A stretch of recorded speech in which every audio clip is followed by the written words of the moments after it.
Hello, welcome to the 24th podcast of Geordie Brothers podcast. Me, Jordan Hunter, and my brother Daniel Hunter. Hello. Oh, aye. So it's been about 5 months since the last one in February. So a lot has went on, a lot of catching Mm. up to do. But firstly, just checking in. How you doing? How are you doing with it in yourself and that? How are you doing? Good t-shirt? Thanks very much. Same to you. Aye, yeah. You've got. I'd love to have your one you've got on. I'm very jealous of your one. Well, It's brilliant. I, I think he sort of like makes them and like packages them himself and sends them. Yeah. I've got it.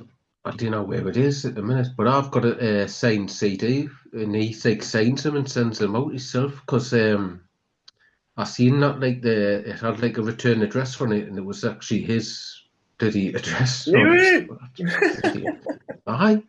I was like, that's a bit dangerous. You could get some crazed bloody fan knowing where you he, live. he doesn't give a fuck, man, does he? He's like I the know. epitome of not giving a fuck, really, isn't he? So, Oh, you know.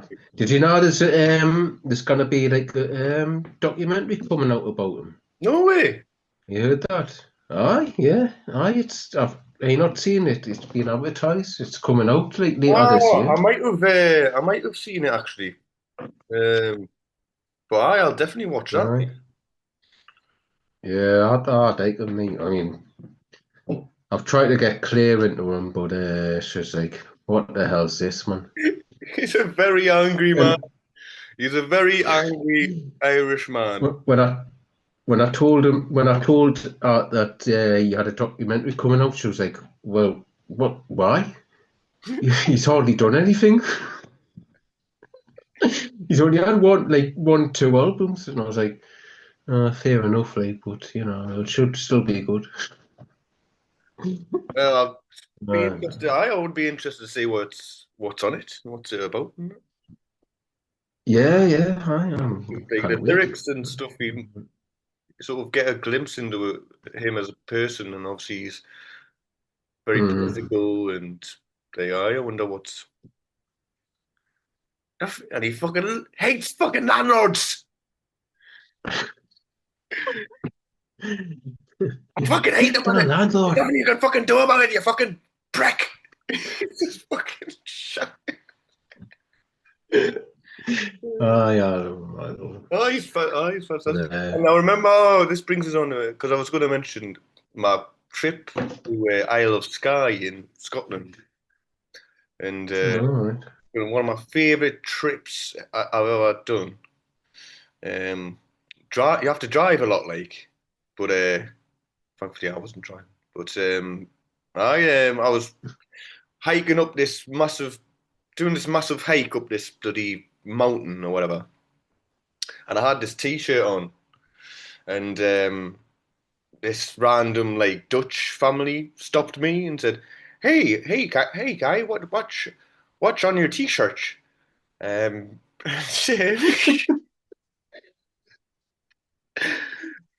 accents are my forte, They no? got braces in. I think if you stick to European countries, you're all right. But it's probably Yeah, yeah, in a few years it'll probably be racist or something, to even do that. yeah. So, Mm. game's gone. Hey guys, what's with your t-shirt there? And I know it's well, Meryl Streep is a Irish spoken word sort of man, singer. I didn't know how to describe him. And he, oh, I thought it was something to do with Meryl Streep. I was like, all right, all right. Oh, And that's the thing in it. and they read. He just sort of stood in front of me. His family are behind him, but like two little girls and his wife just staring at me, staring at this T-shirt. And Mm. I read out what it says. What is it? Whatever Mm-hmm. you do today will always be important. Mm. You sure you And don't stretch? You're stretching your t-shirt, man. You gotta bloody stretch it. Stop doing that. it's bloody ruined anyway because I bloody every t-shirt Uh, I have, I bloody drop some cup of tea on it or something and it stains it. oh, But special. Oh yeah, I'm the same with white t-shirts. it's bloody. I need to avoid white t-shirts because spill something and it's just ruined. You can never get it out. Amount of t-shirts I go through. Fucking wet, fucking Uh, patches, yellow, it's fucking yellow. What's it yellow for? You ever get that? You ever get that on white socks? Like no, it didn't go. it It turn doesn't go yellow. yellow. Like I don't know. I mean, I don't know what the hell's in your sweat. Freaking hell. Fucking hell. Toxic. Toxic. Surely there's someone out there who has the same bloody, toxic bloody sweat as me, where you fucking turn your socks yellow. Yellow. Jesus. Like they're crusty. What's in the water? What's in the water down there?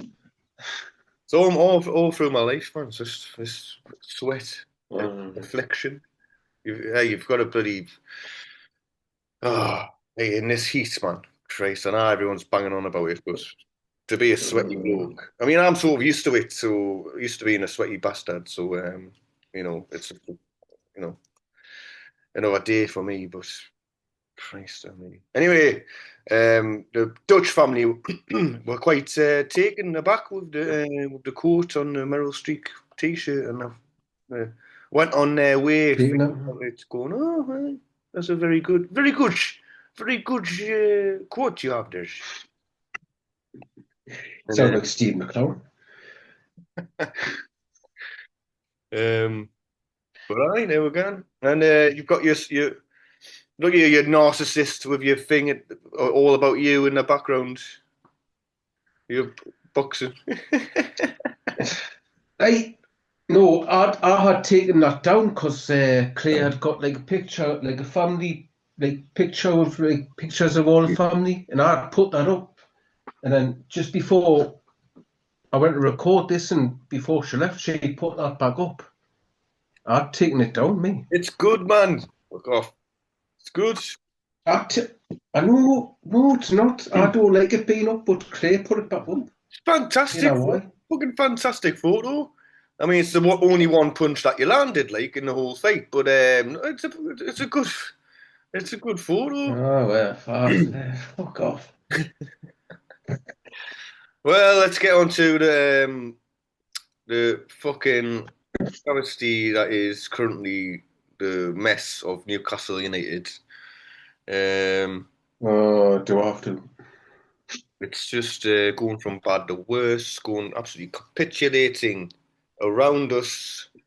And I mean, a couple of mates like texted us today saying Eddie Howe's left, Eddie Howe's went out, and that sounds very dramatic. But I just replied with, if your hands are dirty and you make deals with the devil, then this sort of stuff happens. And you know, Hmm. we did those dealings with Saudi Arabia and the PIF, and it's all dodgy. And the rest of the fans in the world, I mean, football's murky, and we've said that.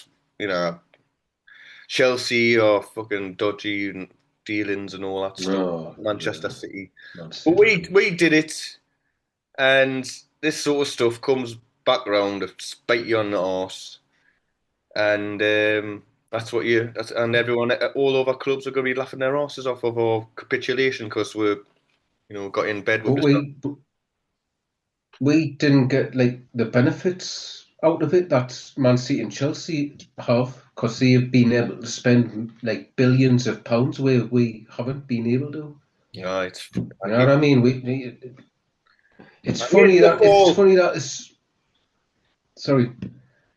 It's funny that as soon as we got like the rich investors, they suddenly brought in this rule, Oh, aye. whereas like Chelsea and Man City were allowed to just get away scot free. You know what I mean? Fucking, Typical Newcastle. Like, it's just like typical. uh, It's just like You get the biggest takeover in the world, and then it's just like, oh, actually, it doesn't mean anything, and you're still going to be shit a few years down the line because you can't spend any of the money that you got. So, all right, oh yeah, that is it. Mhm. And then obviously, if Man City's not going to get charged by anyone, fucking Chelsea, don't get And charged. now what's happened to that? What was it? 115 charges they were meant to have Man City. That's just seems to have just disappeared. And I'm growing more and more adverse and sort of disenfranchised with football in general. And I feel like the sport that I loved and grew up, adoring, is just slowly but Mhm. surely just being turned into something that I don't agree with. It's I shit. know. It's unfair. It seems like I don't know what the rules anymore are. Like there's ref decisions that are different game to game. I don't know what contact you need to fucking get a foul nowadays. Fucking you, your team fucking touches a goalkeeper and you don't get the goal, but the fucking RGs come along and fucking just wipe you out, and that's alright. That's alright now. Right. In that instance, Mhm. Yeah, it's just it's very corrupt. Like honestly, there's something going on. Like there is it's always all it's still just going on. all money, man. It's all money. Money's just dictating the whole sport now.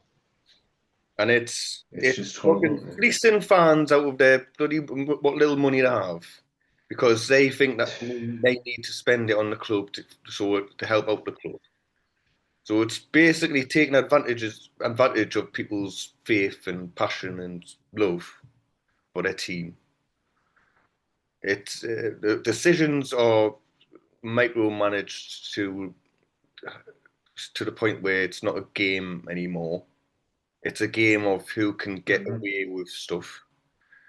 The football isn't that great most of the time.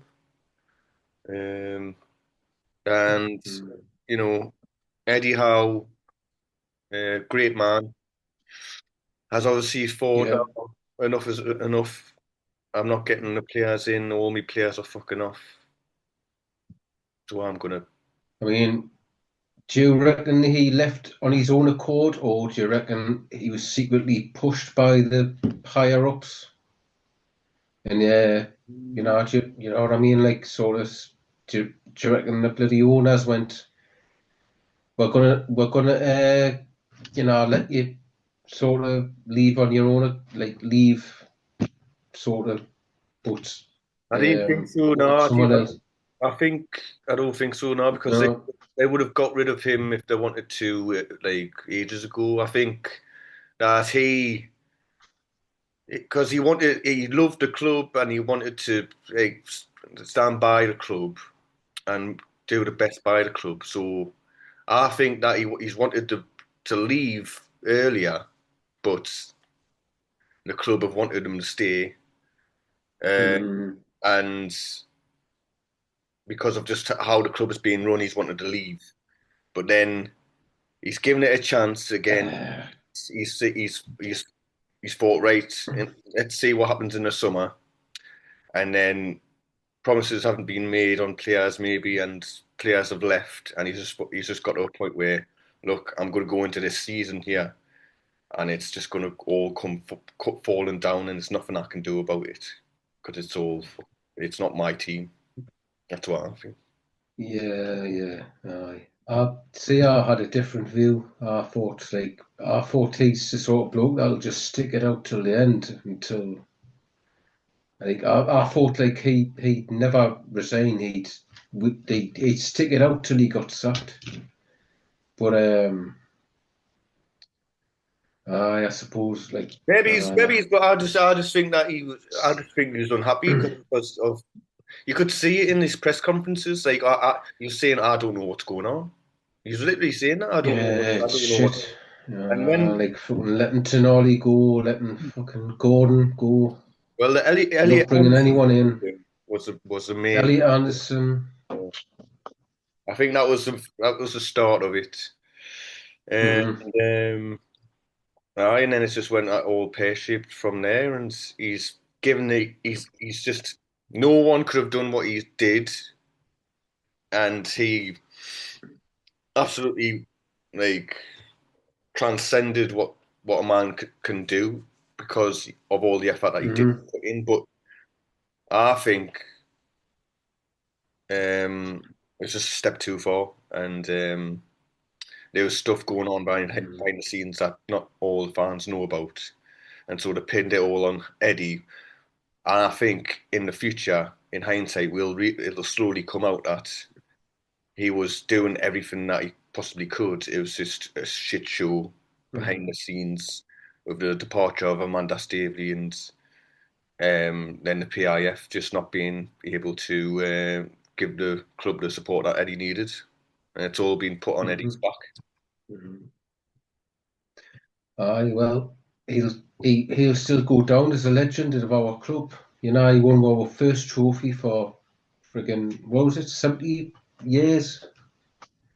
Uh, I'll never forget him because aye, he gave me one of the best days of my life. it's incredible. It's You incredible. know, He should have done more. who knows if we'll see that again in my lifetime? We might not. Mhm. Us winning a trophy, you never know. So, And it was such an incredible time and it's never to be forgotten. hmm, yeah, And he should never be forgotten, and he should be commended because and such a great, incredible role model for kids, and that's the biggest thing. Like he had such dignity at every massive hurdle, every piece of shit that was thrown at him. He had such mm, decorum, and like on the touchline when you've got managers like Arteta fucking jumping up and down like a jack rabbit and moaning on. He still kept his cool. You know, well, to be fair, even though decisions. he had Jason Tyndall doing Aye, his well, job for him, really. he's just he, he was an admirable man, and, and I love him. But he's it's just like the man that he was. I just think he was such a great figurehead for all the community of Geordies and like kids growing up could look up to him and like a father like yourself could say that is a man that you can follow. That is a leader. That is a man who demonstrates the principles and stuff of life that you can look towards. And Yeah, now he's definitely and is. now he's not going to be there anymore. But we'll have to see what this. I think this German coach from the old Um, Saudi league is gonna come up with. well, he's only getting a job because they own that same club over in Saudi, don't they? So it's exactly like how that Liam Rossini got the Chelsea job Oh, just yeah, because he was managing that was it Strasbourg. Strasbourg? Oh, Just because he was managing Strasbourg, who are owned by the same company as Chelsea, he got the oh, job. yeah, And look how that turned out. He was shit. yeah, jobs for the So, boys. um, Uh, but he, oh, you he's never won know. But he's won the Asian Champions League 2 years in a row or something, and he's done well when he's in what he's done. So we scoff at Asian Champions League, but it might not be as the standard not might not be as bad as we think, and he might he might mm, he might come up. He might be sort of a great new change that we need. That being said, very good that Eddie Howe's not going to be there. But hopefully we can, hit the ground running with a big change. Sometimes that helps, like a big change for the players and stuff like that. So hopefully it's not too shit like it's been for quite a long time and depressing. But talking about like great figures. that you can look up to and admire, and uh, big influence on Newcastle, never be forgotten. Good old Kevin Keegan was passed away a few weeks ago, and I mean, you're a bit older than me. You've probably got more affinity with that period and his legacy. Do you want to talk about him for a bit? Well, you know, not really, because like I was only about like three, four, five when he was Aye. our manager. Like in them years where we should have won the league and that. But obviously, I've watched back like videos and just like I just wish I was like 10 years younger so I could have been like sort of being there watching that football because they were just absolutely brilliant attacking Yeah, 10 football. years younger. 10 At years older. 10 years older, yeah. I Sorry, wish I was a baby. I'm a I wish I was little. a baby just like crying in me cot. Harry, man, Harry. Aye, 10 years older. Aye, so yeah, I wish I wasn't. obviously he was just. Sorry, go on. He was just such a great bloke. He was like a great and honest bloke and down to earth. That like he just wore his heart on his sleeve all the time, didn't he? He was just like, I mean, like you seen like what happened with England when he was the manager. As soon as he knew that he couldn't take them any further, he was just like, all right, that's it. Like he just made snap decisions because he knew like if I can't get the best out of my team, then I don't want to carry on because someone else can do it better, and I don't want to ruin it and all that. You know what I mean? That's what he was always like. Yeah, and He's the just second time round with Newcastle, he sort of did this similar thing where he felt like exactly. he wasn't getting the players that he necessarily wanted, and then he was just like, right, fuck off. That's me then. Out there. Yeah. And As soon as he knew he couldn't, as soon as he knew he couldn't do what the best that he could do for the fans, because he just cared about the fans more than anything else. I don't get why. I don't Mhm. understand really. Well, yeah, if we talk about it enough, I probably would. But like, why don't managers just instill that into to their team like Kevin Keegan did? Because Mhm. it's just like a so obvious thing to entertain. If you entertain the fans and give them what they want, then you're dancing. Mhm. Like he That's gave, all he cared about. he gave the fans entertainment for their money, and Hmm that you would get forgiven if you've lost because of that entertainment and that way of playing and that ballsiness, that sort of fucking get it at all costs, and like we didn't have in the World Cup. Well, I mean, I don't know about any other fans, but like Newcastle fans, we'd rather lose 5-4, 4-3 than win 1-0 and play shitty defensive football. Right. We'll go there to be entertained with, obviously we don't want to fucking lose every week but like if we just want to we just want to see what team giving their best and just entertaining, and that's what he instilled in the squad all the time. Yeah, yeah. Um, how did you feel when you heard about this? Were you like shocked? Well, obviously, he had cancer beforehand, Uh, so that was a bit gutting. But I didn't think that he'd be gone so quickly after it was announced that he had cancer. It was quite quick, wasn't it? And So yeah, I couldn't believe it.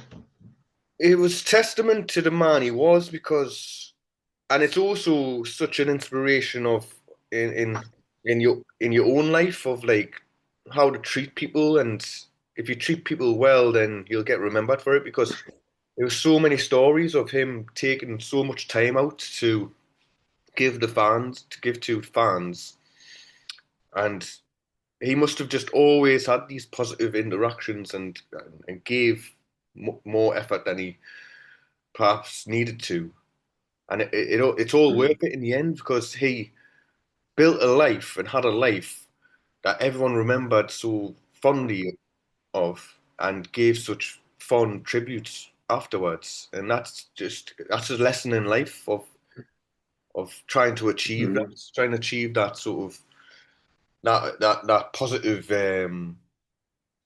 you know thoughts about yourself whenever you do leave this mortal coil.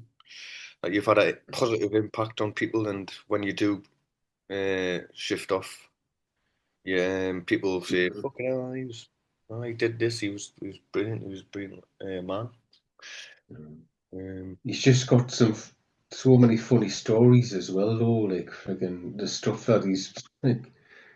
I mean, I don't know if you've seen that interview he did. Like, he says like, I've achieved so much in football. I've won 2 Ballon d'Ors. I've won European Cups. I've won, but all people remember me for is me perm.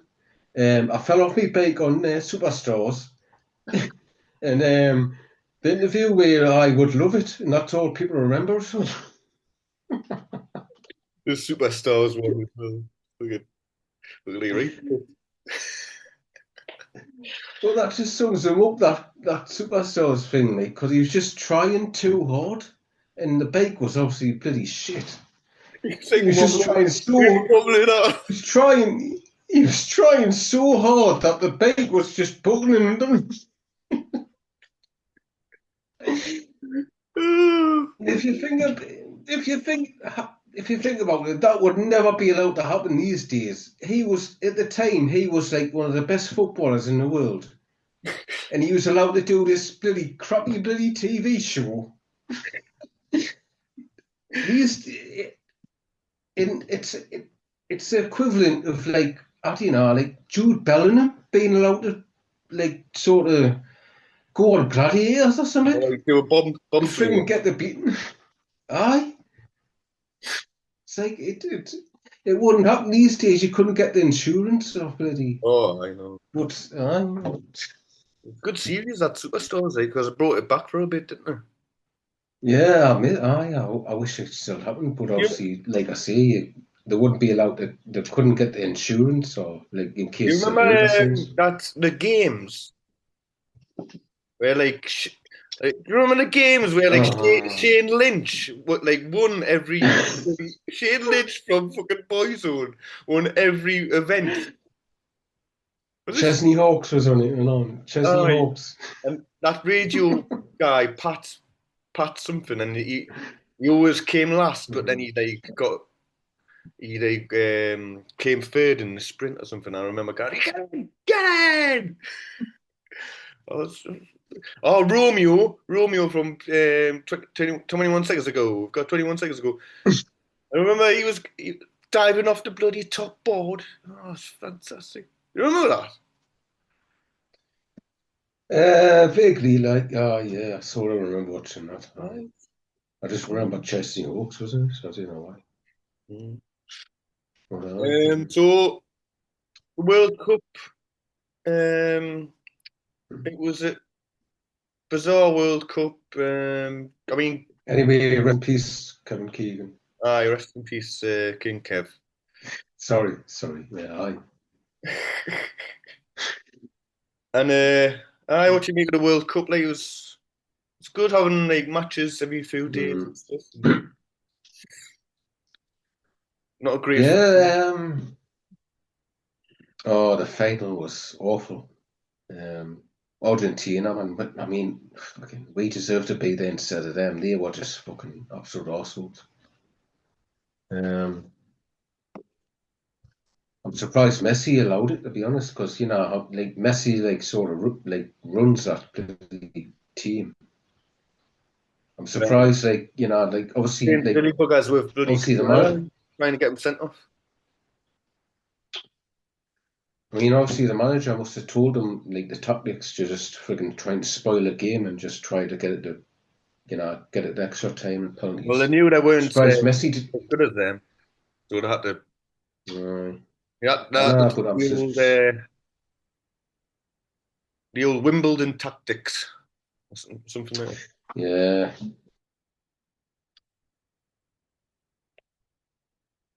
Hello. England. I mean, no, I mean they had some great moments. They had some brilliant moments there. I think they just rely too much on like the brilliant moments of what two players, Kane and Bellingham. Yeah, yeah, that was the only. They didn't quite play as a team. No, that Jed Mm. Spence was good. Like he came, some of the stuff he Oh, did during the like latter stages were incredible. Like mm. I was like Oh, I was you just know what? underdog story, success story. Exactly. I mean, I didn't rate him at all. I was like, why the fuck's he been picked ahead of Lewis Hall? Yeah, Um, but honestly, like behind Kane, like I mean, Kane done all right. He scored a few goals. Bellingham was obviously one main man, but behind them, Jed Spence, was like he was great. Um, but I mean, there was some great moments beating Mexico at Azteca. That was aye, a great night, that especially was like it that was was like the novelty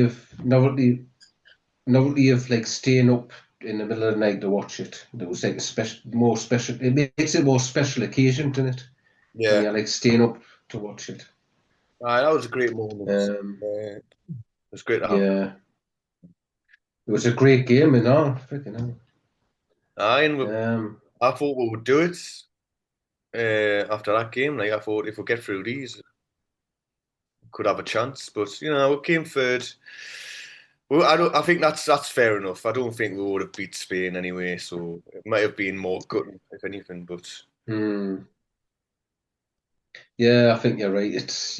I think it's fair. Yeah, fair in the end. I think food. But I mean, I didn't expect it would be France, but they just fucking phoned it in, didn't they? They just fucking did. yeah, I didn't think they cared in that third, fourth place playoff. But we're not quite there yet. We're nearly there. I think, given that the Euros is in the UK, I think we've mhm. got a great chance there. I think in 2 years' time we could give Spain a run for the money. But what a team Spain is, and like they deserved it, and they're the team of Yeah, the last few years anyway. So it's just that Rodri man, Rodri, what a fucking player! If we had Rodri, we would have won. That's what I think. I know he just runs the show. If he It's if he just was Rod unbelievable. if he was Rodney, we would have won. Mm, Obviously it was a shame. It would have been good to get to the final at least. Have a you know. But, no, we'll do well in the next Euro, so that'll be good. And I'm glad that Tuchel is staying on because you can't chop and change willy nilly. I mean, it just shows I that in know, but international football, you need managers to be there for years, like the Spain and Argentina have shown. yeah, you're right there. But he did fuck up in the semi-final, like he did, He did, but making these substitutions when we went 1-0 up there. It's not, okay. it's gone back to Southgate. So, but you might learn from it. So, how's life? How's the little Ben, little Leo? He had his first birthday in April. Moving on Mm. to more sort of family stuff. How is everything going up there? Is it are you been doing all right? The whole gang? Yeah, everyone's all right. Yeah, Leo's coming on like loads. He's like, I mean, I think he's showing more like personality as each day comes. Like he's like sort of like he's like I don't know how to explain it, but like I'm sick of saying like Oh, So am I. I do it as well. Right. No, right. I Yeah, he's just showing more personality. Like you can see, like he's like he just laughs. He laughs quite a lot. And his He's started little like looks done. and stuff, and laughs and stuff. Yeah. You put his kiddies videos on YouTube, and he's like he does the dances and all that, and he's like, I mean, it does my bloody head in that videos. Like I'm sick of it, but if it pleases him, you've just got to put up with it. You know what I mean? Oh, I cool. Sorry. Oh, it must be class. It must be class coming back to that every day. Like, Oh yeah. It's brilliant. Yeah, he's just perfect, man. He's perfect. how about yourself? Have you been doing alright? It's got, yeah, yeah, I'm all right. I got some good news last Sunday. My dad says that I should get the transfer in 2 to 3 weeks. So Wow, that, cooking. yeah, that's brilliant. Like, well, I'm still not seeing definite because I know what them stupid twats are like. Yeah, let's not get my hopes up, but that's encouraging. But looks like it's the wheels are in motion, sort of thing. So I'm About just bloody waiting it penny. out because I know it is, but my dad's been off this week, so I've had to be getting the bloody tour No, buses, and obviously I'm on a different duty this week because everything's changed at work. right. I'm not on my usual one that I used to be with me trolley. I'm having to work with people now. Um, Back in the van with someone, but it's been all right. You know, Yeah, yeah. All right, man. I'm on a duty. It's like just delivering around like Tynemouth, like the seafront and that. Um, so it's like a nicer area, and you know, so you've All just got right. to see it as that. You know what I mean? Nicer area instead of what I was used to on Weirdsdale, which was a bit of a some parts were a bit of a Right. shithole. So Right, we've got like a few so seconds left. Do you want to leave it there, or do you want to carry on, or? so up to you, Jordan, whatever you want to do. I don't know. I think we'll just we'll leave it there, and Yeah, for now, we'll and catch each other soonish. Not leave it 5 months. yeah, exactly. Yeah, yeah. All right, take care of Try. yourself, Daniel. Lovely to see you.